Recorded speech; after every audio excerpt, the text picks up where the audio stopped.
நார்மலா ஃப்ரேம் பண்ணி தராம இப்படி பண்ணி பாருங்களேன். இப்படி இருந்தனா இப்படி ஆயிட்டு. இந்த டயலாக் ஏத்த மாதிரி வந்ததுதான் இந்த ஆர்டர். இந்த கஸ்டமர் நம்ம கிட்ட சொல்லும் போதே என்கிட்ட இருக்கிறது இந்த ஒரே ஒரு பாஸ்போர்ட் சைஸ் போட்டோ மட்டும்தான்.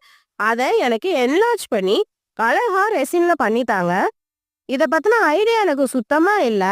ஸோ கலர் டிசைன் எல்லாமே உங்க இஷ்டம்னு சொல்லிட்டாங்க. நாங்களும் கஸ்டமர் கேட்ட மாதிரியே இந்த ஆர்டரை ஃபினிஷ் பண்ணி கம்ப்ளீட் பண்ணிட்டோம். ரொம்ப பிளாங்கா இருக்கிற மாதிரி இருந்தது. ஸோ கஸ்டமர் கிட்ட சில டீடைல்ஸ் வாங்கி அதை அக்ரிலிக்ல கட் பண்ணி லாஸ்டா வச்சுட்டோம். ஃபைனல் அவுட்புட் கஸ்டமருக்கு ரொம்பவே பிடிச்சிருந்தது.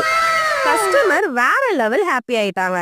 இந்த மாதிரியான resin art or resin material வேணும்னா கீழே தெரிற வாட்ஸ்அப் நம்பருக்கு டிஎம் பண்ணுங்க. இன்னும் என்ன வெயிட்டிங்? உங்க ஆர்டரை நீங்க சொல்லுங்க, நாங்க செய்யறோம்.